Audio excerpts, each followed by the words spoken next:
Woody Herman, it's good to see you again. Thanks, same here. It's a real pleasure. Way back, I suppose in about the early 30s, you were spending a lot of time as a young man around New Orleans. Well, I went there originally with a band from San Francisco. The guy's name was Tom Guerin, and we had a kind of an entertaining sort of band.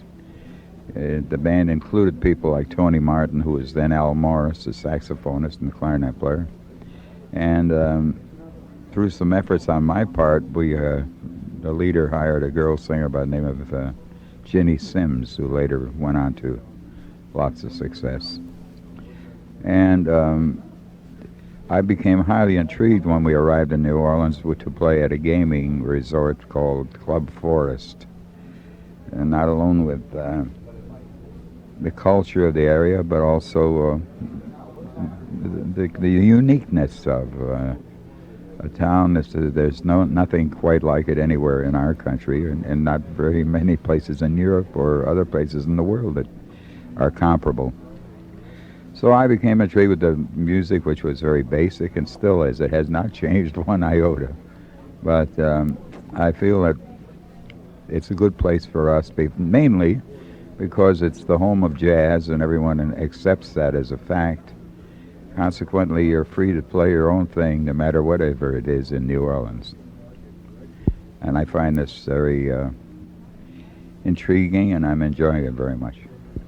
Well, certainly the contemporary picture bodes well for the future if the economy holds. I just wanted to touch on the fact that your clarinet really was influenced by those early New Orleans players.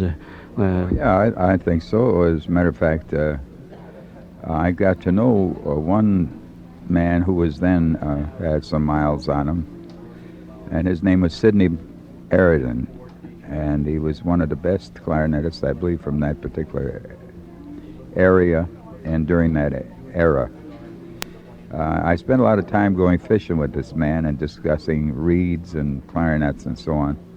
And then, of course, later on, I became highly intrigued with Barney Bigard because I felt that he consummated the original sound, but also had a lot more flamboyant ideas. So these were big influences at the time. Well, certainly their spirit echoes very gently from the Herman stand and keeps their history alive and their heritage. You're on stand at a very commercial and highly traveled traffic pattern in New Orleans now. How's the new club doing? Well, we're doing quite well considering that we're still new to the area. I think that there are more people nationwide and worldwide that are aware of our being in New Orleans than the New Orleans people themselves, and I think that our next big campaign, which we should be starting along about now, will be to reach as many of the New Orleans folks as we possibly can. Because thus far, a lot of our guests have been from South America, Australia, everywhere in Europe, and a lot of South Americans. How's the club designed? How would you describe it? Well, it's comparable. I would think the best way to describe it is that it's very much like a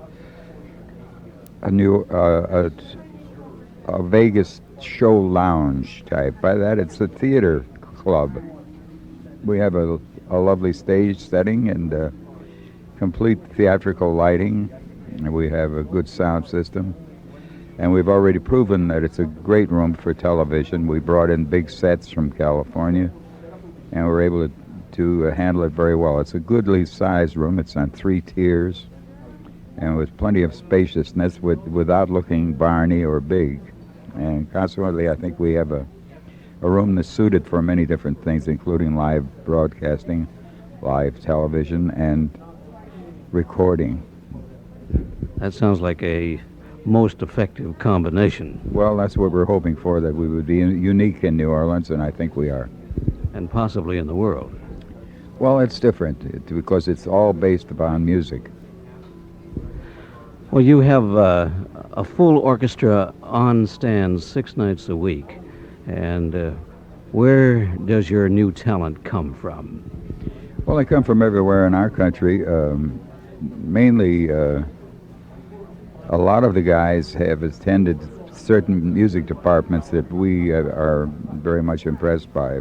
Places like Eastman and Rochester, New York, which has a fantastic jazz department, and also, of course, the usual, the North Texas State and Berkeley School in Boston and Miami. University of Miami has sent us a lot of good players.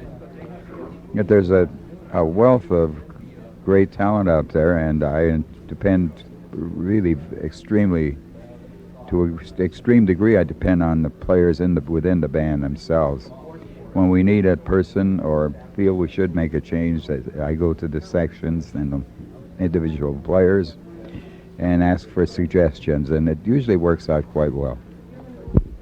Woody, is there more talent than there used to be, say, going back to the days when you formed your first bands around 1936? Oh, it's a completely different picture, because now these young people are equipped to play almost any kind of music and anybody's music.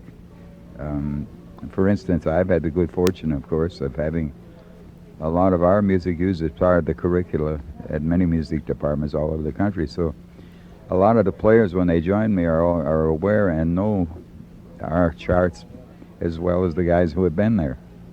So it makes it very intriguing. So you're getting a more versatile, flexible, and effective player than perhaps in the old days. I think generally, yes. Of course, there were rare exceptions, and there still will always be some rare exceptions where a guy is just truly outstanding.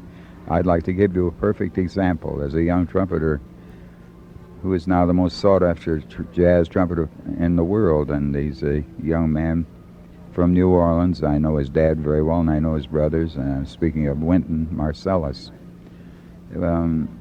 I think it's very indicative of where music is going and where it's taking its young people.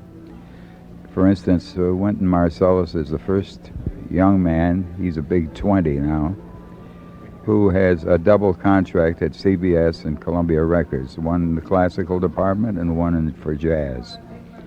I think that's a first, and I think it's very important.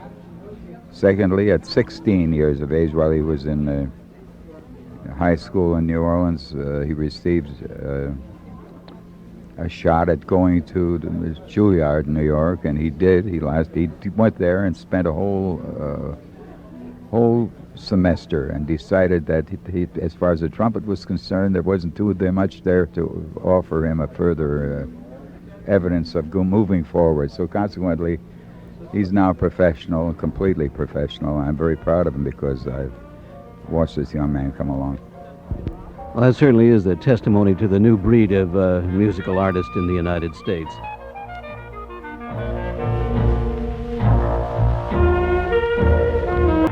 A footnote. Woody tried to set up that nightclub in New Orleans with its ideal conditions, but unfortunately it closed after less than a year. He was commuting between Hollywood on the weekends and his home there, and New Orleans to play Tuesday through Saturday. Somehow the city of New Orleans, the tourists supported him, but somehow the residents of New Orleans never did show.